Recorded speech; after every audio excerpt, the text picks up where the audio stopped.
السلام عليكم ورحمة الله وبركاته. أعوذ بالله من الشيطان الرجيم.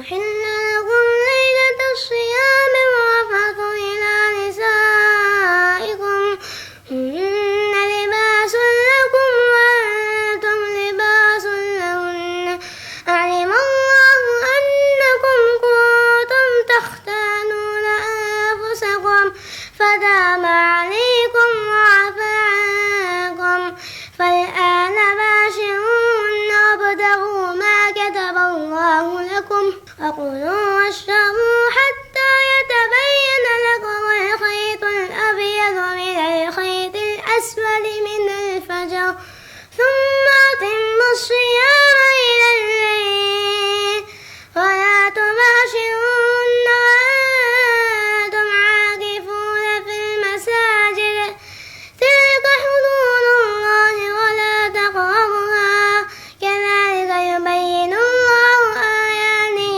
للناس لعلهم يتقون. அஸ்ஸலாமு அலைக்கும் வரஹ்மத்துல்லாஹி வபரகாத்துஹு. அன்பார்ந்த இஸ்லாமிய சொந்தங்களே, அல்லாஹுவின் அன்பும் அருளும் நம்மவர்கள் மீது பொழியப்படட்டுமாக. அருள் பொருந்திய இந்த ரமலானுடைய மாதத்தில் தினம்தோறும் குர்ஆனுடைய விளக்க உரைகளை நாம் அறிந்து வருகிறோம். அதனைத் தொடர்ந்து இந்த தினத்திலே எனக்கு வழங்கப்பட்டிருக்கிற திருமறை குர்ஆன் வசனம் அல் பக்ராவினுடைய 187வது வசனத்தினுடைய இறுதி பகுதியை வழங்கியிருக்கிறார்கள். அந்த வசனம் நமக்கு உணர்த்துவது, அல்லாஹ் ரப்புல் ஆலமீன் அந்த பகுதியிலே நமக்கு சொல்லி காட்டுகின்றான், வலாத்து பாஷிரூஹுன்ன வ அன்தும் ஆகிஃபூன ஃபில் மசாஜித். பள்ளிவாசல்களில் நீங்கள் இஅ்திகாஃப் இருக்கும்போது உங்கள் மனைவியரோடு குடும்ப வாழ்க்கையில் நீங்கள் ஈடுபடாதீர்கள். தில்க ஹுதூதுல்லா, இது அல்லாஹ்வினுடைய வரம்புகள். ஃபலா தக்ரபூஹா, அதை நீங்கள் நெருங்கி விடாதீர்கள். கெதாலிக யுபையினுல்லாஹு ஆயாத்திஹி லின்னாசி லஅல்லஹும் யத்தகூன், அவர்கள் அஞ்ச வேண்டும் என்பதற்காக இவ்வாறே மக்களுக்கு இறைவன் தனது வசனங்களை விளக்குகிறான் என்று அல்லாஹ் ரப்புல் ஆலமீன் அல் பக்ராவினுடைய 187வது வசனத்தில் பேசுகிறான். ரமலான் குறித்து பேசப்பட்டு வரக்கூடிய அந்த வசனத்தில் இறுதியாக அல்லாஹ் ரப்புல் ஆலமீன் இந்த தகவலை நமக்கு பிறப்பிக்கிறான். இஅ்திகாஃப் என்பது அதனுடைய நேரடி பொருள் என்னவென்றால் தங்குவது. துறை வழக்கிலே இஸ்லாத்திலே இஅ்திகாஃப் என்பது பள்ளிவாசல்களில் தங்கி அதிகமான வணக்க வழிபாடுகளில் தங்களை ஈடுபடுத்திக் கொள்வதை இஅ்திகாஃப் என்று சொல்வார்கள். இந்த இஅ்திகாஃபினுடைய சட்டதிட்டங்களை நாம் அறிந்து கொள்ள இருக்கிறோம். அல்லாஹ் ரப்புல் ஆலமீன் பள்ளிவாசல்களிலே நீங்கள் இஅ்திகாஃப் இருக்கும்போது உங்கள் மனைவியரோடு குடும்ப வாழ்க்கையில் ஈடுபடாதீர்கள் என்று சொல்லி காட்டுகின்றான். இந்த பகுதி நமக்கு உணர்த்துவது என்னவென்றால், பள்ளிவாசல்ல இஅ்திகாஃப் இருக்கும்போது வீடுகளுக்கு சென்று மனைவியோடு இல்லறத்தில் ஈடுபடக்கூடிய குடும்ப வாழ்க்கைகளில் ஈடுபடக்கூடிய எந்த காரியத்தையும் இஅ்திகாஃப் இருக்கக்கூடியவர்கள் செய்யக்கூடாது என்பதை அல்லாஹ் ரப்புல் ஆலமீன் உணர்த்துகிறான். இந்த இஅ்திகாஃப் எனப்படக்கூடிய இந்த வணக்கம் என்பது நபி இப்ராஹிம் அலைஹிஸ்ஸலாம் அவர்களினுடைய காலத்திற்கு முன்பிலிருந்தே இது வழிபடப்பட்டு வருகிறது என்பதை நாம் பிற வசனங்களை பார்க்கும் பொழுது தெரிகிறது. அல்லாஹ் ரப்புல் ஆலமீன் 2வது அத்தியாயத்தினுடைய 125வது வசனத்தில் பேசுகிறான், வாஹிதுனா இலா இப்ராஹிம வ இஸ்மாயில் அன் தஹிரா பைத்திய லித்தாயிஃபீன வல் ஆகிஃபீன வ ருக்கஇ சுஜூத். காபத்துல்லாவை தூய்மை செய்யுமாறு இப்ராஹிம் அவர்களிடத்திலேயும் இஸ்மாயில் அவர்களிடத்திலேயும் நாம் உடன்படிக்கை எடுத்தோம். எதற்காக வேண்டி தூய்மை செய்ய வேண்டும்? அந்த காபத்துல்லாவை தவாஃப் செய்யக்கூடிய, அங்கே தங்கி இஅ்திகாஃப் இருக்கக்கூடிய, ருக்கு சுஜூதுகள் செய்து துலகக்கூடிய வணக்க வழிபாடுகளில் ஈடுபடக்கூடிய மக்களுக்காக அந்த ஆலயத்தை தூய்மையாக வைத்திருக்குமாறு இப்ராஹிம் அவர்களிடத்திலேயும் இஸ்மாயில் அவர்களிடத்திலேயும் நாம் உடன்படிக்கை எடுத்தோம் என்று அல்லாஹ் ரப்புல் ஆலமீன் சொல்லி காட்டுகின்றான். அப்ப இந்த இஅ்திகாஃப் எனப்படக்கூடிய வணக்கம் என்பது நபி இப்ராஹிம் அலைஹிஸ்ஸலாம் அவர்களினுடைய காலத்திற்கு முன்பே இது வணங்கப்பட்டு வழிபடப்பட்டு வருகிறது என்பதை நாம் உணர்ந்து கொள்ள முடிகிறது. அதிலேயும் குறிப்பாக இந்த ரமலானுடைய மாதத்தில் இந்த இஅ்திகாஃப் எனப்படக்கூடிய வணக்கம் பரவலாக மக்கள் மத்தியிலே வழக்கமாக இருந்து வருவதனால இது தொடர்பான சட்டதிட்டங்களை நாம் அறிந்து கொள்ள கடமைப்பட்டிருக்கிறோம். பொதுவாக எல்லா நேரங்களிலும் இஅ்திகாஃப் செய்வதற்கு வழிகாட்டப்பட்டிருந்தாலும் நபிகள் நாயகம் ஸல்லல்லாஹு அலைஹி வஸல்லம் அவர்கள் ரமலானுடைய மாதத்தில் இஅ்திகாஃப் இருக்கிறத சிறப்புப்படுத்தி இருக்கிறாங்க. புகாரியில 813வது இலக்கத்தில் இடம்பெறக்கூடிய செய்தியை பார்க்கிறோம். அபூ சயீத் அல் குத்ரி ரலியல்லாஹு அன்ஹு அவர்கள் அறிவிக்கிறாங்க, நபிகள் நாயகம் ஸல்லல்லாஹு அலைஹி வஸல்லம் அவர்களும் சஹாபாக்களும் என்ன செய்யறாங்களா, ரமலானுடைய மாதத்துல முதல் 10 நாட்கள் இஅ்திகாஃப் இருக்கிறாங்க. கதருடைய இரவை, லைலத்துல் கத்ர் இரவை தேடியவர்களாக முதல் 10 நாள் இஅ்திகாஃப் இருக்கிறாங்க.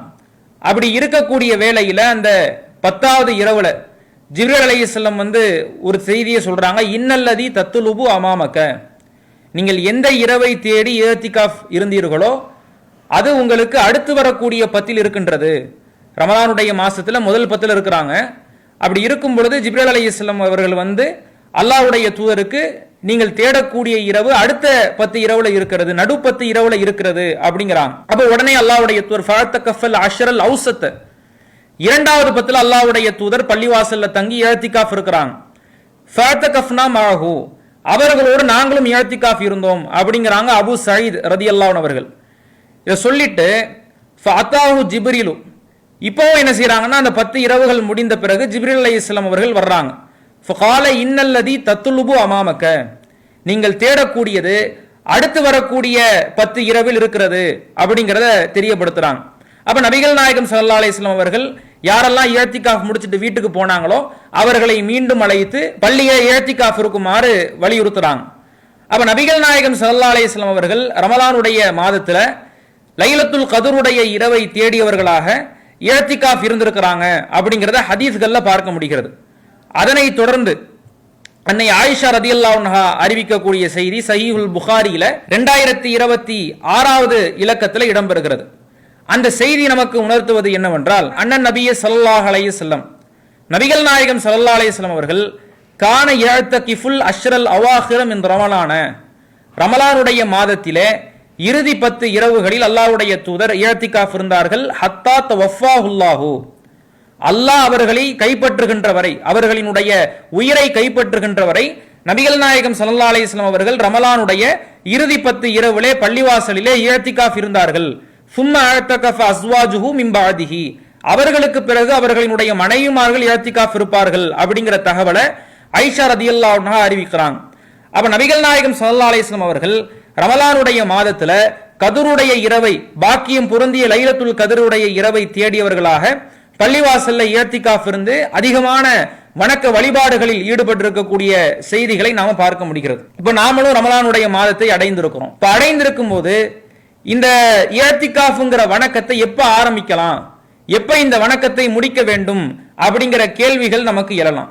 கத்ருடைய இரவை தேடி நாம் இஅ்திகாஃபினுடைய வணக்கத்தில் நாம் ஈடுபடுவதாக இருந்தா நம்ம எப்ப இந்த வணக்கத்தை ஆரம்பிக்கணும் அப்படின்னா, இப்ப 21வது இரவு கத்ருடைய இரவு ஆரம்பமாகுது. 21, 23, 25, 27, 29 இந்த ஒற்றைப்படை இரவுகள்ல அல்லாஹ்வுடைய தூதர் கத்ருடைய இரவை தேட சொல்றாங்க.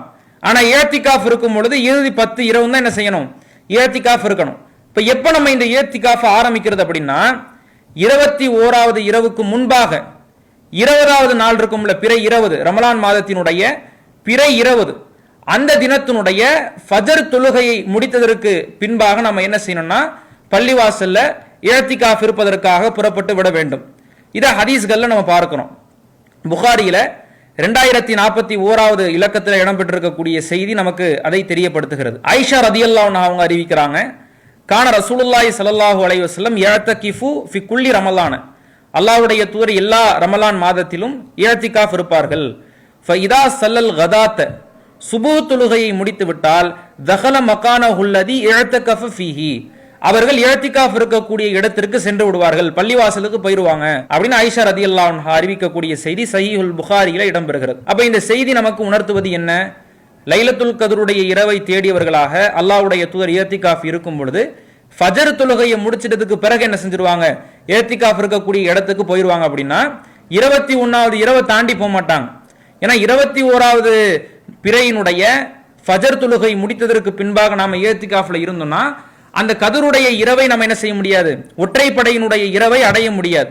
அப்ப ஃபஜர் தொழுகை முடித்த பிற்பாடு அல்லாஹ்வுடைய தூதர் பள்ளிவாசலுக்கு போவாங்க, இஅ்திகாஃப் இருப்பாங்க அப்படிங்கிற தகவல் நமக்கு எதை தெரியப்படுத்துகிறது என்றால் 21வது இரவுக்கு முன்பு உள்ள அந்த தினத்துல ஃபஜர் தொழுகையை முடித்து விட்டு அல்லாஹ்வுடைய தூதர் 20வது பிறையிலேயே ஃபஜர் தொழுகையை முடித்த பிற்பாடு இஅ்திகாஃப் அப்படிங்கிற வணக்கத்துல ஈடுபடுவாங்க அப்படிங்கறத புரிய முடிகிறது.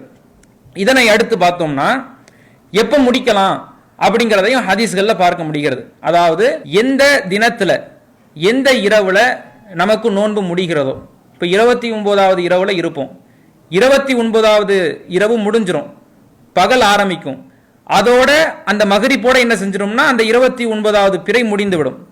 அடுத்து மகரிப்புக்கு பிறகு பிறை தென்பட்டு விட்டால் அந்த மாதத்தை நம்ம என்ன செஞ்சிருவோம் 29ஆக பூர்த்தி செய்து அந்த இரவை பெருநாளாக பிறை ஒன்றாக நாம் கணக்கிட்டுக் கொள்வோம். பிறை தென்பட்டு விட்டால் என்ன செய்யலாம் 29ஓட முடித்து விட்டு நம்ம வீடு திரும்பிடலாம். இல்ல பிறை தெரியல அப்படின்னா அந்த இரவும் நாம் இஅ்திகாஃப் இருந்து அடுத்த நாள் மாலை என்ன செய்யணும் 30வது பிறை முடிந்ததற்கு பிற்பாடு நாம வீடுகளுக்கு இஅ்திகாஃப் வணக்கத்தை முடித்து விட்டு வீடுகளுக்கு திரும்பணும். இதையும் ஹதீஸ்கள்ல பார்க்க முடிகிறது. சஹீஹுல் புகாரியில இடம்பெறக்கூடிய செய்தி 2018வது இலக்கத்துல இருக்கு. கான ரசூலுல்லாஹி ஸல்லல்லாஹு அலைஹி வஸல்லம் யுஜாவிரு ஃபி ரமலானல் அஷ்ரல் லத்தி ஃபி வஸதி ஷஹ்ரி. நபி ஸல்லல்லாஹு அலைஹி வஸல்லம் அவர்கள் நம்ம பார்த்தோம்ல ஒவ்வொரு 10லையும் இஅ்திகாஃப் இருக்கிறாங்க. அப்படி நடு 10 இரவுல இஅ்திகாஃப் இருக்கும் பொழுது ஃபைதா கான ஹீன யும்சி மின் 20 20வது இரவினுடைய மாலை பொழுதை அடையும் பொழுது தம்லி அவர்கள் அந்த இஅ்திகாஃப்ங்கற வணக்கத்தை நிறைவு செய்துவிட்டு வீடு திரும்பி விடுவார்கள். அப்ப இஅ்திகாஃபினுடைய துவக்க நேரம் என்பது 20வது பிறையில ஃபஜர் தொழுகையை முடிச்சிட்டு அந்த வணக்கத்துல நம்ம ஈடுபற்றணும். நம்ம எப்ப முடிக்கணும், எந்த தினத்துல எந்த இரவுல ரமலானுடைய மாதம் முடிகிறதோ அந்த இரவோடு நாம் என்ன செய்யலாம், அந்த மாலைய மகரிப் முடிந்ததற்கு பிற்பாடே நாம நம்முடைய இஅ்திகாஃபை முடித்து விட்டு வீடு திரும்பலாம் அப்படிங்கறத இந்த செய்திகள் மூலமாக தெரிந்து கொள்ள முடிகிறது. இந்த ரமலானுடைய மாதத்தில் இஅ்திகாஃப் இருக்கிறத பொறுத்த வரைக்கும் நம்ம இஅ்திகாஃப் இருப்பதாக இருந்தால், லைலத்துல் கத்ருடைய இரவை தேடி இஅ்திகாஃப் இருப்பதாக இருந்தால் தொடர்ச்சியாக 10 இரவு இருப்பதைத்தான் அல்லாஹ்வுடைய தூதர் நமக்கு வழிகாட்டுறாங்க. ஒரு இரவு இருக்கிறதோ 2 இரவு இருக்கிறதோ அல்லது ஒற்றைப்படைகள்ல மட்டும் இருக்கிறதையோ ரசூல் ஸல்லல்லாஹு அலைஹி வஸல்லம் அவர்கள் வழிகாட்டவில்லை. நம்ம கதருடைய இரவை தேடி நம்ம இஅ்திகாஃப்ல ஈடுபடுவதாக இருந்தால் நபி ஸல்லல்லாஹு அலைஹி வஸல்லம் அவர்கள் வழிகாட்டியது அடிப்படையில 10 நாள் என்ன செய்யணும், நாம முன்பாக குறிப்பிட்ட அந்த நேரத்தின் கணக்குப்படி 10 நாள் இஅ்திகாஃப் இருக்க வேண்டும். இப்ப மற்ற மாதங்கள்ல நம்ம இஅ்திகாஃப் இருக்கிறோம், மற்ற கதருடைய இரவை எதிர்பார்க்காம சும்மா ஒரு வணக்கத்துக்காக நம்ம இஅ்திகாஃப் இருக்கிறோம் அப்படின்னா நாம என்ன செய்யலாம், குறைந்தபட்சம் ஒரு நாள் வரைக்கும் அந்த இஅ்திகாஃப்ங்கற வணக்கத்துல ஈடுபடலாம். இதை நம்ம சஹீஹுல் புகாரியில 2032வது இலக்கத்தில் இடம்பெறக்கூடிய செய்தியை கொண்டு விளங்க முடிகிறது. உமர் ரலியல்லாஹு அன்ஹு அவர்கள் அவங்க என்ன கேட்கிறாங்கன்னா, நபி ஸல்லல்லாஹு அலைஹி வஸல்லம் அவர்களிடத்துல சஅலன் நபிய ஸல்லல்லாஹு அலைஹி வஸல்லம் قال كنت نذرت في الجاهليه ان اعتكف ليله في المسجد الحرام. மஸ்ஜிதுல் ஹராம்ல நான் என்ன செஞ்சேன், ஒரு நாள் இஅ்திகாஃப் இருப்பதாக ஐயாமுல் ஜாஹிலியாவில், ஐயாமுல் ஜாஹிலியானா இஸ்லாத்தை அவர்கள் தழுவுவதற்கு முன்பாகவோ அல்லது மக்காவில் இஸ்லாம் உதயமாகுவதற்கு முன்பாகவோ நேர்ச்சை பண்ணியிருப்பாங்க. இந்த வணக்கத்தை நான் அல்லாஹ்வுக்காக செய்கிறேன் அப்படின்னு நேர்ச்சை பண்ணியிருப்பாங்க. அந்த நேர்ச்சை என்ன செய்யல, உமர் ரலியல்லாஹு அன்ஹு அவர்கள் நிவர்த்தி பண்ணல. அப்ப அல்லாஹ்வுடைய தூதர்கிட்ட என்ன கேட்கிறாங்கன்னா, அல்லாஹ்வுடைய தூதர் அறியாமை காலத்துல ஒரு நாள் நான் பள்ளிவாசல்ல இருந்து மஸ்ஜிதுல் ஹராம்ல இருந்து இஅ்திகாஃப் இருக்கிறதா அல்லாஹ்விடத்துல நேர்ச்சை பண்ணேன், அதை நான் நிறைவேற்றவில்லை, இப்ப நான் அந்த நேர்ச்சையை நிறைவேற்றட்டுமா அப்படின்னு கேட்கும்போது ஃபௌஃபி பி நதரிக்க, அல்லாஹ்வுடைய தூதர் உன்னுடைய நேர்ச்சையை நிறைவேற்று அப்படின்னு அனுமதி கொடுக்குறாங்க. அப்ப இஅ்திகாஃபை பொறுத்த வரைக்கும் கதருடைய இரவை அல்லாமல் வேற ஒரு வணக்கத்துக்காகவோ உபரியான அமல்களில் நாம் ஈடுபட வேண்டும் என்பதற்காகவோ இஅ்திகாஃப் இருக்கணும்னா குறைந்தபட்சம் என்ன செய்யலாம், ஒரு நாள் வரைக்கும், ஒரு பகல் ஒரு இரவு வரையிலேயும் பள்ளிவாசல்ல தங்கி வணக்கம் புரிவதை இந்த ஹதீஸ்கள் நமக்கு தெரியப்படுத்துகிறது. அதே போல இப்ப ரமலான் மாசத்துல நம்ம என்ன செய்யறோம், இஅ்திகாஃப் இருக்கணும்னு நியத் வைக்கிறோம். ஆனா ஏதோ ஒரு வேலை போல வந்துருச்சு, ஏதோ ஒரு நெருக்கடியான ஒரு சூழலாயிருச்சு, ரமலானுடைய மாசத்துல என்ன செய்ய முடியல, இந்த இஅ்திகாஃபை வைக்க முடியல, போய் பள்ளிவாசல தங்கி வணக்க வழிபாடுகள்ல ஈடுபட முடியல அப்படின்னா நாம என்ன செய்யலாம், அடுத்து வரக்கூடிய ஷவ்வால் மாதத்துல அந்த இஅ்திகாஃபை கலா பண்ணுவதற்கு அனுமதி இருக்கிறது. நபிகள் நாயகம் ஸல்லல்லாஹு அலைஹி வஸல்லம் அவர்கள் பள்ளியில இஅ்திகாஃப் இருக்கிறாங்க ஒரு ரமலான். அப்ப அவர்களோடு சேர்ந்து என்ன செய்யறாங்கன்னா, நபிகள் நாயகம் ஸல்லல்லாஹு அலைஹி வஸல்லம் அவர்களினுடைய மனைவிமார்களும் ரசூலுல்லாஹ்வோடு சேர்ந்து இஅ்திகாஃப் இருக்கிறாங்க.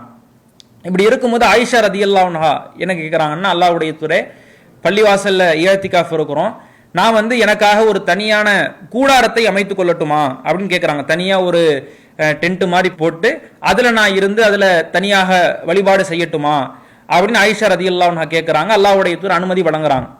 இப்போ ஆயிஷா ரதியல்லாஹு அன்ஹா பார்த்துட்டு ஜைனப் என்ன செய்கிறாங்கன்னா அவங்க ஒரு கூடாரத்தை அமைக்கிறாங்க. ஜைனபை பார்த்து ஹப்ஸா ரதியல்லாஹு அன்ஹா, எல்லாமே ஸல்லல்லாஹு அலைஹி வஸல்லம் அவர்களுடைய மனைவிமார்கள், இவங்க என்ன செய்யறாங்கன்னா அவங்கள பார்த்து நாமளும் ஒரு கூடாரத்தை அமைப்புமே அப்படின்னு சொல்லி அமைக்கிறாங்க. இப்போ அல்லாஹ்வுடைய தூதர் வெளியே வந்து பார்க்குறாங்க, பள்ளிவாசல் ஃபுல்லாக கூடாரமா இருக்கு. அப்போ அல்லாஹ்வுடைய தூதர் கேட்குறாங்க, இது நன்மைக்காக அமைக்கப்பட்டதா அல்லது போட்டி பொறாமைக்காக அமைக்கப்பட்டதா?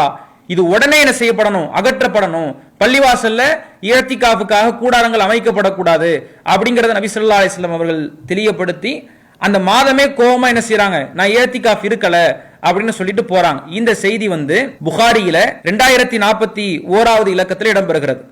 இப்ப அல்லாஹ்வுடைய தூதருக்கு இந்த ரமலான்ல இஅ்திகாஃப் தவற விட்டது. இப்ப என்ன செய்யறாங்கன்னா அதை ஷவ்வாலுடைய மாதத்துல வந்து கலா பண்றாங்க. இது அந்த ஹதீஸுடைய தொடர்ச்சியிலும் வருகிறது. கூடுதலான வாசகத்துல அபூதாவுதுல 2464வது இலக்கத்திலையும் இடம்பெறுகிறது. சும்மா அஹ்ரல் இஅ்திகாஃப இலல் அஷ்ரில் உவலி, அல்லாஹ்வுடைய தூதர் அந்த மாதத்தினுடைய இஅ்திகாஃபை, ரமலான்ல இருக்க வேண்டிய இஅ்திகாஃபை யானி மின் ஷவ்வாலின், ஷவ்வாலுடைய மாதத்துல முதல் 10 இரவுல ரசூல் ஸல்லல்லாஹு அலைஹி வஸல்லம் அவர்கள் கலா செய்றாங்க. நமக்கு ரமலான்ல வந்து இஅ்திகாஃப் இருக்கணும்னே நோக்கம் இருக்காது. சும்மா நாம என்ன செய்வோம், ரமலான்ல தான் இருக்கலையே, நம்ம ஷவ்வால்ல இருப்போம்னு கலா செய்வதை காட்டி தரப்படவில்லை. நம்ம நியத் வைக்கிறோம், இஅ்திகாஃப் இருக்கணும்னு நினைக்கிறோம். ஆனா அந்த இஅ்திகாஃப் வந்து ஏதோ ஒரு காரணத்தினால தவற விட்டு போயிருது அப்படின்னா அந்த இஅ்திகாஃபை என்ன செய்யலாம், ரமலானுடைய மாதத்திற்கு அடுத்து வரக்கூடிய ஷவ்வால் மாதத்திலேயோ அல்லது வேறு மாதங்கள்லையோ அதை கலா செய்வதற்கு அனுமதி இருப்பதை பார்க்கிறோம். அடுத்ததாக நிறைய பேரிடத்துல சுற்றி கொண்டிருக்கக்கூடிய நடைமுறையிலும் இல்லாத ஒரு விஷயம் என்னன்னா, பெண்கள் இஅ்திகாஃப் இருப்பது. பெண்களும் என்ன செய்யலாம், பள்ளிவாசல்களில் தங்கி அவர்கள் இஅ்திகாஃப் புரிவதற்கு அனுமதி இருக்கிறது. ஆனா இன்னைக்கு பல பள்ளிவாசல்கள்ல நீங்க பாத்தீங்கன்னா, சுன்னத்துல் ஜமாத் பள்ளிவாசல்களாக இருக்கட்டும் அல்லது அந்த சாயல் சார்ந்த மற்ற ஏனைய பள்ளிவாசல்களாக இருக்கட்டும், பள்ளியில பெண்கள் தொழுகுவதற்கு கூட அனுமதி மறுக்கப்படுவதை பார்க்கிறோம். பெண்கள் தொழுகவும் முடியல. அதே போல எந்த வணக்கம் அவர்களுக்கு அனுமதிக்கப்பட்டதோ, இஅ்திகாஃப் என்பது பெண்களுக்கு அனுமதிக்கப்பட்டது, அந்த வணக்கத்தை என்ன செய்ய முடியல, பெண்கள் வந்து அந்த பள்ளிவாசல்கள்ல போய் இருக்க முடியல, அவங்க தடுக்கப்படுறாங்க. அல்லாஹ்வுடைய தூதர் நமக்கு என்ன சொல்றாங்கன்னா, லா தம்னவு இமா அல்லாஹி மசாஜித் அல்லாஹ், பெண்களை பள்ளிவாசலை விட்டு என்ன செய்யக்கூடாது, நீங்க தடுக்க கூடாது, நீங்க வராதீங்க, இங்க வணக்கம் புரியக்கூடாது, இங்க இஅ்திகாஃப் இருக்கக்கூடாது, எந்த விதமான ஒரு தடையையும் போடக்கூடாது அப்படிங்கறத அல்லாஹ்வுடைய தூதர் சொன்னதாக உமர் ரலியல்லாஹு அன்ஹு அவர்களுடைய மனைவி அறிவிக்கிறாங்க. எந்த சந்தர்ப்பத்தில் அறிவிக்கிறாங்க, பல தோழிகள்லாம் உமர் ரலியல்லாஹு அன்ஹு அவர்களினுடைய மனைவி இடத்துல கேட்கிறாங்க, உமர் வந்து ரொம்ப ரோஷக்காரராச்சே, ரொம்ப கோவப்படுறவராச்சே, நீங்க பள்ளிவாசலுக்குலாம் இப்படி வந்துட்டு போறது வந்து அவரை கோவப்படுத்தாதா, அவரை வந்து வெறுப்பூட்ட செய்யாதா அப்படின்னு கேட்கும்போது அந்த அம்மா அழகா பதிலளிக்கிறாங்க, அல்லாஹ்வுடைய வார்த்தை அவரை தடுத்து விடும், அல்லாஹ்வின் தூதர் ஸல்லல்லாஹு அலைஹி வஸல்லம் அவர்களினுடைய வாக்கு அவர்களை தடுத்து விடும். என்ன வாக்கு தடுத்து விடும், லா தம்னவு இமா அல்லாஹி மசாஜித் அல்லாஹ், பள்ளிவாசல்களை விட்டு பெண்களை நீங்கள் என்ன செய்யக்கூடாது, தடுக்க கூடாது என்று அல்லாஹ்வுடைய தூதர் சொல்லி இருப்பது உமர் ரலியல்லாஹு அன்ஹு அவர்களை தடுத்து விடும். அப்படின்னா அல்லாஹ்வுடைய தூதர் ஒன்று அனுமதி வழங்கி இருக்கிறாங்க, அவர்கள் வந்து வழிபடுவதற்கு, வணங்குவதற்கு, தொழுகுவதற்கு, இஅ்திகாஃப் இருப்பதற்கு அனுமதிச்சிருக்கிறாங்க. அப்படி அனுமதிச்சிருக்கும் போது உமர் ரலியல்லாஹு அன்ஹு அவர்கள் அதை எப்படி வெறுக்க முடியும், அதை எப்படி என் மேல கோவப்பட முடியும், அந்த வணக்கத்துல இருந்து எப்படி என்ன தடுக்க முடியும்னு உமர் ரலியல்லாஹு அன்ஹு அவர்களினுடைய மனைவி சொல்லக்கூடிய நிலைகளை பார்க்கிறோம். அப்ப நேரடியான சான்றுகள் இருக்கும்போது, பெண்களை பள்ளிவாசலை விட்டு தடுக்க கூடாது என்ற சான்று இருக்கும் பொழுது, இன்றைக்கு பல பள்ளிவாசல்கள்ல, பள்ளிவாசல்கள் என்று எதெல்லாம் சொல்லப்படுகிறதோ அந்த இடங்கள்ல பெண்கள் தொழுகுவதற்கும் இஅ்திகாஃப் போன்ற வணக்க வழிபாடுகளில் ஈடுபடுவதற்கும் தடை விதிப்பதை நம்மால் பார்க்க முடிகிறது. நேரடியாகவே இஅ்திகாஃப் இருக்கிறதுக்கு சஹீஹுல் புகாரியில 2041வது இலக்கத்தில் இடம்பெறக்கூடிய செய்தி, அன்னை ஆயிஷா ரலியல்லாஹு அன்ஹா அறிவிக்கிறாங்க, அல்லாஹ்வுடைய தூதர் வந்து ஒவ்வொரு ரமலான்லையும் இஅ்திகாஃப் இருப்பார்கள். வ இதா ஸல்லல் கதாத தஹல மகானஹு அல்லதி இஅ்தகஃப ஃபீஹி, அந்த நேரம் வந்துருச்சு, இஅ்திகாஃப்கான நேரம் வந்துருச்சுன்னா ஃபஜர் தொழுகையை முடித்ததற்கு பிற்பாடு அந்த இடத்துக்கு போய் இஅ்திகாஃப் செய்வார்கள். இதை அறிவிச்சிட்டு அவங்க சொல்றாங்க, ஃபஸ்தஅதனத்துஹு ஆயிஷா, ஆயிஷா அவர்கள் அல்லாஹ்வுடைய தூதரிடத்துல அன் தஅ்தகிஃப, அவர்கள் இஅ்திகாஃப் செய்யுமாறு அனுமதி கேட்டார்கள். ஃபஅதின லஹா, அல்லாஹ்வுடைய தூதர் அவர்களுக்கு அனுமதி வழங்கினார்கள் அப்படிங்கிற செய்தியை பார்க்கிறோம். அப்ப நபிகள் நாயகம் ஸல்லல்லாஹு அலைஹி வஸல்லம் அவர்களினுடைய மனைவிமார்கள் என்ன செஞ்சிருக்கிறாங்க, பள்ளிவாசல்ல இஅ்திகாஃப் இருந்திருக்கிறாங்க. அப்ப பள்ளிவாசல்ல பெண்கள் இஅ்திகாஃப் இருப்பதற்கு தாராளமான தார்மீகமான அனுமதி உண்டு என்பதை இந்த செய்தி நமக்கு தெரியப்படுத்துகிறது. அதனைத் தொடர்ந்து சஹீஹுல் புகாரியில 309வது இலக்கத்தில் இடம்பெற்றிருக்கக்கூடிய செய்தி, அதையும் ஆயிஷா ரதியல்லாஹு அன்ஹா அறிவிக்கிறாங்க. அண்ணன் நபிய ஸல்லல்லாஹு அலைஹி வஸல்லம் இஅ்தகஃப மஅஹு பாது நிசாஇஹி, நபி ஸல்லல்லாஹு அலைஹி வஸல்லம் அவர்கள் அவர்களுடைய மனைவிமார்கள் சிலரோடு என்ன செஞ்சிருக்கிறாங்க, பள்ளிவாசல்ல இஅ்திகாஃப் இருந்திருக்கிறாங்க அப்படிங்கிற செய்தி ஆயிஷா ரதியல்லாஹு அன்ஹா அறிவிக்கிறாங்க. அப்ப இந்த செய்திகள்லாம் நமக்கு எதை தெரியப்படுத்துகிறது என்றால், பொதுவாக பள்ளிவாசல் என்பது ஆண்கள் அவர்கள் தொழுகுவதற்கு கட்டாயமாக அமைக்கப்பட்டதாக இருந்தாலும் பெண்கள் என்ன செய்யலாம், பள்ளிவாசல்ல வரலாம், தொழுகைகள்ல ஈடுபடலாம். ஆனா அவங்களுக்கு வீடுகள்ல தொழுகிறது தான் சிறந்தது. இஅ்திகாஃப்ங்கிற வணக்கத்தை பொறுத்த வரைக்கும் அல்லாஹ்வுடைய ரசூல் என்ன செஞ்சிருக்கிறாங்கன்னா, பெண்கள் பள்ளிவாசலுக்கு வணக்கம் புரிவதற்கு வழிபாடுகள் செய்வதற்கு அனுமதி கொடுத்திருக்கிறதாக இந்த செய்திகள் சொல்லும் பொழுது பெண்களை நாம என்ன செய்யக்கூடாது, பள்ளிவாசல்களை விட்டு தடுக்கக்கூடாது. அதே போல இன்னைக்கு நிறைய பேரிடத்தில் இருக்கக்கூடிய கேள்வியும் நிறைய பேரிடத்தில் இருக்கக்கூடிய நம்பிக்கையும் என்னன்னா, வீடுகள்ல இஅ்திகாஃப் செய்யறது. நிறைய பேர் என்ன செய்வாங்கன்னா, வீடுகளில் தனியா ஒரு அறையாக அமைத்து கொண்டு அந்த அறையில இருந்து வெளியே வராம எல்லா தேவைகளையும் அந்த அறையிலேயே முடித்து கொண்டு மொத்தமா என்ன செய்வாங்கன்னா, அதை இஅ்திகாஃப்ங்கிற பேர்ல என்ன செய்வாங்க, அந்த வணக்கத்தை வீடுல செய்வாங்க. வீடுகள்ல இந்த வணக்கத்தை செய்யற மாதிரி எந்த விதமான ஹதீஸ்களும் எந்த விதமான குர்ஆன் வசனங்களும் நமக்கு காட்டி கொடுக்க. நம்ம ஆரம்பத்துல சொன்ன வசனம் நமக்கு அதைத்தான் தெரியப்படுத்துகிறது. வலாத்து பாஷிருஹுன்ன வ அன்தும் ஆகிஃபூன ஃபில் மசாஜித், பள்ளிகளிலே நீங்கள் இஅ்திகாஃப் இருக்கும்போது வீடுகளுக்கு சென்று நீங்கள் உங்கள் மனைவியரோடு குடும்ப வாழ்க்கையில் ஈடுபடாதீர்கள் அப்படிங்கிற அந்த வசனம் நமக்கு எதை தெரியப்படுத்துகிறதுனா, இஅ்திகாஃப் என்கிற இந்த வணக்கம் என்பது பள்ளியில் மட்டும்தான் செய்யப்பட வேண்டும். அந்த பள்ளியிலே ஆண்கள் பெண்கள் பாகுபாடு இன்றி அனைவர்களும் செய்து கொள்ளலாம் அப்படிங்கிறத இந்த செய்திகள், இந்த வசனங்கள், இந்த ஹதீஸ்கள் நமக்கு தெரியப்படுத்தும் போது வீடுகள்ல என்ன செய்யக்கூடாது, தனியாக இஅ்திகாஃப் இருக்கக்கூடாது. அதே போல இப்னு அப்பாஸ் அவர்கள் அறிவிக்கிறாங்க, பைஹகியில 8573வது இலக்கத்தில் இடம்பெறுகிறது, பெண்கள் வீடுகள்ல இஅ்திகாஃப் இருக்கிறது பித்அத் அப்படிங்கிறாங்க. இப்னு அப்பாஸுடைய கூற்று மார்க்கத்தினுடைய ஆதாரமாக எடுத்துக்கொள்ளப்பட வேண்டிய கூற்று இல்லை. அதே சமயத்துல ஒரு நபித்தோழர் ஒரு விஷயத்தை பித்அத் அப்படின்னு அறிவிக்கிறாங்கன்னா, மற்ற பெண்களும் அதை செய்ததாகவோ இஸ்லாம் மற்ற இடத்தில் அங்கீகரித்ததாகவோ எந்த செய்திகளும் வரவில்லை என்றால், அப்ப இந்த நடைமுறை அல்லாஹ்வுடைய தூதர் ஸல்லல்லாஹு அலைஹி வஸல்லம் அவர்களுடைய காலகட்டத்தில் இல்ல, அதற்கான அங்கீகாரமும் இல்லை என்பதைத்தான் இந்த செய்திகள் நமக்கு தெரியப்படுத்துகிறது. அப்ப பெண்கள் பள்ளிவாசல்களில் இஅ்திகாஃப் இருப்பதற்கு அனுமதி இருக்கிறது. ஆனா அதே பெண்கள் என்ன செய்யக்கூடாது, வீடுகள்ல இஅ்திகாஃப் இருக்கக்கூடாது. இப்ப பள்ளிவாசல்கள்ல இருக்கும் பொழுது இப்போ மாதவிலக்கு ஏற்பட்டு விடுகிறது, அல்லது மாதவிலக்கு பெண்கள் பள்ளிவாசல்கள்ல இஅ்திகாஃப் இருக்கலாமா அப்படின்னா, நேரடியாகவே திருமறை குர்ஆன் வசனம் நமக்கு அதை தடையாக்குகிறது.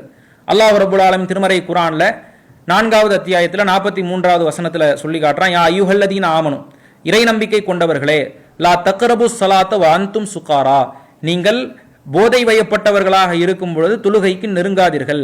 ஹத்தா தஅலமு மா தகூலுன, நீங்கள் கூறுகின்ற ஒன்றை நீங்கள் அறிகின்ற வரை நீங்கள் போதை வயப்பட்டவர்களாக இருக்கும் போது தொழுகைக்கு நெருங்காதீர்கள் அப்படிங்கறது அல்லாஹ் சொல்லிட்டு, இது இஸ்லாத்தினுடைய துவக்க காலத்துல இருந்த சட்டம். போதையாக இருக்கும் போது மது அருந்திக்கிட்டு இருக்கும் பொழுது பள்ளிவாசலுக்குள்ள வரக்கூடாது, தொழுகை நெருங்கக்கூடாதுங்கிறது இஸ்லாத்தினுடைய ஆரம்ப கால சட்டம். பிறகு இது மாற்றப்பட்டு விடுகிறது. அடுத்து அல்லாஹ் சொல்றான், வலா ஜுனுபன் இல்லா ஆபிரி சபீல் ஹத்தா தகுத்தசிலோ, நீங்கள் குளித்து தூய்மையாகிற வரை, குளிப்பு கடமையாக இருக்கும் போது நீங்க என்ன செய்யக்கூடாது, பள்ளிவாசலுக்கு வரக்கூடாது, தொழுகையை நெருங்கக்கூடாது. இல்லா ஆபிரி சபீல், அந்த வழியாக வேற ஏதோ ஒரு வேலைக்காக வேற ஏதோ ஒரு விஷயத்துல ஈடுபடுறதுக்காக பள்ளிவாசல கடந்து போறாங்கன்னா பிரச்சனை இல்லை. ஆனா பள்ளிவாசலுக்கு வணக்கம் புரிவதற்காக என்ன செய்ய முடியாது, குளிப்பு கடமையானவர்கள், அது மாதவிலக்கு பெண்களாக இருக்கட்டும் குளிப்பு கடமையான ஆண்களாக இருக்கட்டும், அவர்கள் பள்ளிவாசலை நெருங்கக்கூடாது என்று இந்த வசனம் நமக்கு சொல்கிறது. அப்ப பள்ளிவாசல்ல இஅ்திகாஃப் இருக்கும் பொழுது மாதவிலக்கு ஏற்பட்டாலோ நம்ம என்ன செய்யணும், அதோட இஅ்திகாஃபை முடித்து விட்டு வீடு திரும்பிடணும்.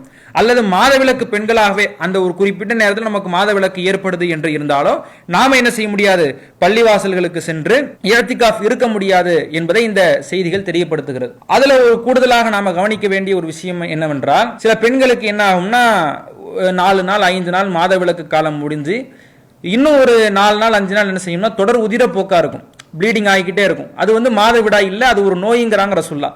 அப்படி இருக்கக்கூடிய பெண்கள் என்ன செய்யலாம், மாதவிடாய் காலம் முடிஞ்சு தொடர் உதிரப்போக்கு உள்ள காலங்கள்ல பள்ளிவாசல்கள்ல இருந்து வணக்க வழிபாடுகள்ல ஈடுபடுவதற்கு அனுமதி இருக்கிறது.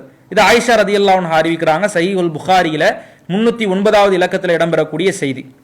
என்ன அறிவிக்கிறாங்கன்னா, அண்ணன் நபிய ஸல்லல்லாஹு அலைஹி வஸல்லம் இஅ்தகஃப மஅஹு பாது நிசாஇஹி, நபி அவர்கள் அவர்களுடைய மனைவிமார்களோடு இஅ்திகாஃப் இருந்தாங்க. வஹிய முஸ்தஹாலத்துன், அவர்கள் தொடர் உதிரப்போக்கு இருந்த காலகட்டத்திலே அல்லாஹ்வுடைய தூதர் என்ன செய்யறாங்கன்னா தன்னுடைய மனைவிமார்களோடு பள்ளிவாசல்ல ஏத்திகாஃப் இருக்கிறாங்க.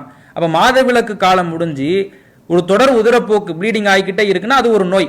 அப்ப அந்த மாதிரியான காலகட்டத்தில் என்ன செய்யலாம், பள்ளிவாசல்கள்ல இருந்து இஅ்திகாஃப் இருக்கலாம் அப்படிங்கறத இந்த செய்திகள் நமக்கு தெரியப்படுத்துகிறது. அடுத்து இந்த இஅ்திகாஃபை நாம கவனிக்க வேண்டிய ஒரு விஷயம் என்னன்னா, இஅ்திகாஃப் பள்ளிவாசல்ல இஅ்திகாஃப் இருக்கும் பொழுது அவசிய தேவைக்காகவே என்ன தவிர நம்ம என்ன செய்யக்கூடாது, பள்ளியை விட்டு வெளியே வரக்கூடாது. எந்த அளவுக்கு சொல்லப்படுகிறதுனா, ஒரு முஸ்லீம் இன்னொரு முஸ்லீமுக்கு செய்ய வேண்டிய கடமையாக இருக்கக்கூடிய ஜனாசாவை பின்பற்றுதல், அதனைத் தொடர்ந்து நோயாளியை நலம் விசாரித்தல், இந்த ஒரு காரியத்துல கூட இஅ்திகாஃப் இருக்கக்கூடியவர்கள் ஈடுபடக்கூடாது. அதாவது ஒரு முஸ்லீம் இறந்துட்டாங்க, நமக்கு ரொம்ப நெருங்கிய உறவுகள்லாம் இல்லை, நம்முடைய ரத்த பந்தங்கள்லாம் இல்லை, ஏதோ ஒரு முஸ்லீம் வஃபாத் ஆயிட்டாங்க அப்படின்னா பள்ளிவாசல்ல இருக்கும்போது அதை கூட போய் என்ன செய்யக்கூடாது, சந்திக்க கூடாது, நோய் நலம் விசாரிக்க கூடாது அப்படிங்கிற ஹதீஸ்களை எல்லாம் பார்க்க முடிகிறது. எந்த அளவுக்குனா, சஹீஹுல் புகாரியில 2079வது இலக்கத்தில் இடம்பெறக்கூடிய செய்தியை பார்க்கிறோம். ஆயிஷா ரதியல்லாஹு அன்ஹா அந்த செய்தியை அறிவிக்கிறாங்க. என்ன செய்தி அப்படின்னா, ரசூல்லா என்ன செய்வாங்கன்னா பள்ளியில இஅ்திகாஃப் இருக்கும் பொழுது தலையை மட்டும் என்ன செய்வாங்கன்னா அந்த திரையை விளக்கிட்டு அவங்களுடைய வீட்டில் வச்சுப்பாங்க. அதாவது ரசூல்லா மஸ்ஜிது நபவியும் ரசூல்லாவுடைய வீட்டும் ஒரே இடம்தான். அந்த ஒரே ஒரு பெரிய ஹால்னு வச்சுக்கோங்களேன், அந்த ஹாலில் நடுவில் ஒரு திரை இருக்கும். திரைக்கு இந்த பக்கம் மஸ்ஜிது நபவி, திரையை விளக்குனா ரசூல்லாவுடைய வீடு. அப்போ ரசூல்லா பள்ளிவாசல்ல இஅ்திகாஃப் இருக்கும்போது என்ன செய்வாங்கன்னா அந்த ஸ்கிரீனை லேசா விளக்கிட்டு அல்லாஹ்வுடைய தூதர் தன்னுடைய தலையை ஆயிஷா ரதியல்லாஹு அன்ஹாவினுடைய மடியின் மீது வைப்பார்கள். அப்படி வைக்கும்போது ஃபஉரஜ்ஜிலுஹு, அப்போது நான் நபி ஸல்லல்லாஹு அலைஹி வஸல்லம் அவர்களினுடைய தலையை வாரி விடுவேன் அப்படிங்கிற தகவலை சொல்றாங்க. வ கானலா யதுகுலுல் பைத இல்லாலி ஹாஜத்தின் இதா கான முஅத்தகிஃபன், அவர்கள் இஅ்திகாஃப் இருக்கும்போது ஒரு அவசிய தேவைக்காகவே தவிர அவர்கள் தனது வீடுக்குள்ளே நுழைய மாட்டார்கள். வீடுங்கிறது பக்கத்து தெருவோ பக்கத்து ஊரெல்லாம் கிடையாது, ஒரே ஒரு ஹாலு, அந்த ஸ்கிரீனை விளக்குனா ரசூல்லாவுடைய வீடு.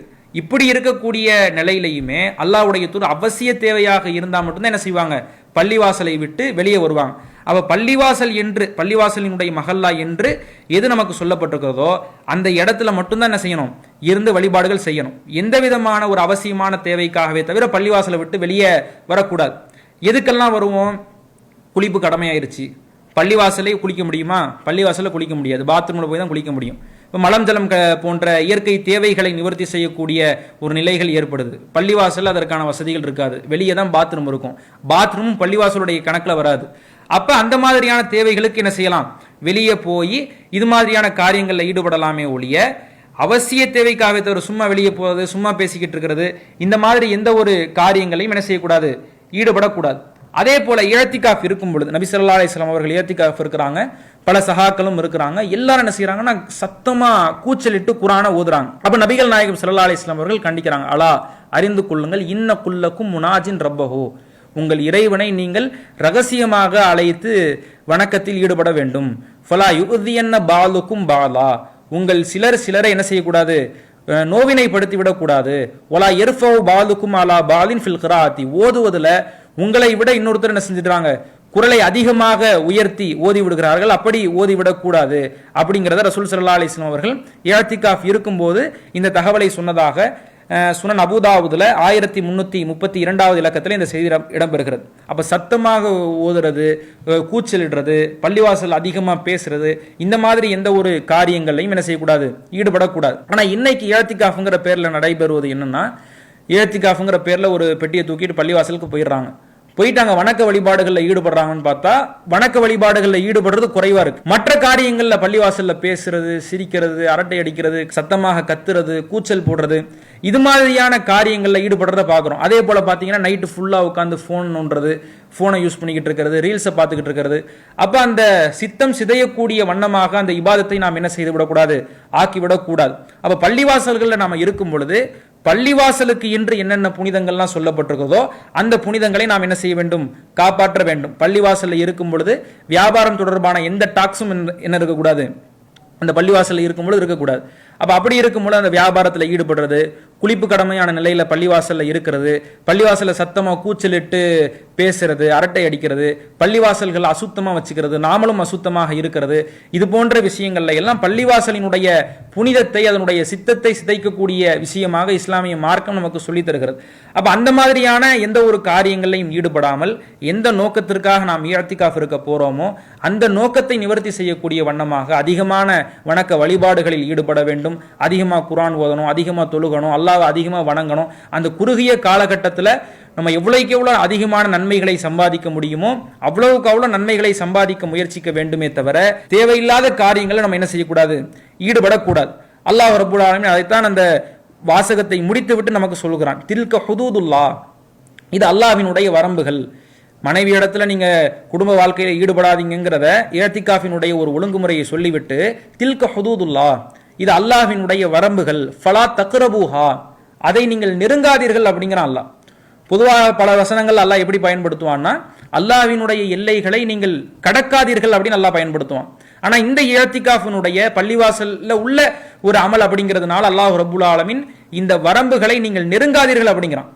நெருங்காதீர்கள் அப்படிங்கிறது இது கூடுதலான ஒரு கவனம் தானே, கூடுதலாக ஒரு விஷயம் ஒரு உச்சபட்சமான நிலையில சொல்லப்படுறது தானே. அந்த மாதிரியான வாசகத்தை அல்லாஹ் ரப்புல் ஆலமீன் என்ன செய்யறான், இந்த வசனத்துக்கு பயன்படுத்துறான். கதாலிக யுபையினுல்லாஹு ஆயாத்தி லின்னாசி லஅல்லஹும் யத்தகூன், இவ்வாறே அல்லாஹ் ரப்புல் ஆலமீன் மக்களுக்கு அவர்கள் இறையச்சம் பெற வேண்டும் என்பதற்காக தன்னுடைய வசனங்களை விளக்குகிறான்.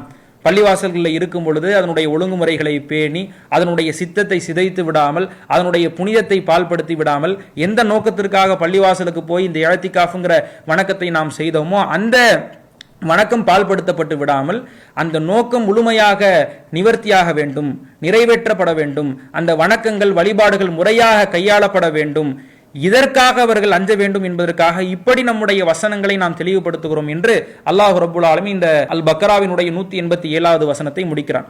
அப்ப இஅ்திகாஃப் என்பது எந்த நோக்கத்திற்காக நமக்கு சுன்னத்தான உபரியான வணக்கமாக வழிகாட்டப்பட்டிருக்கிறதோ அதனுடைய புனிதத்தை நாம் பால்படுத்தி விடாமல் முறையாக சரியாக அதை கடைபிடிக்கக்கூடிய நல்லடியார்களாக வாழும் வாய்ப்பினை அல்லாஹ் ரப்புல் ஆலமீன் நம்மவர்களுக்கு ஏற்படுத்தி தருவானாக. வ ஆகிரு தாவாஹும் அல்ஹம்துலில்லாஹி ரப்பில் ஆலமீன். அஸ்ஸலாமு அலைக்கும். அல்லாஹு அக்பர், அல்லாஹ்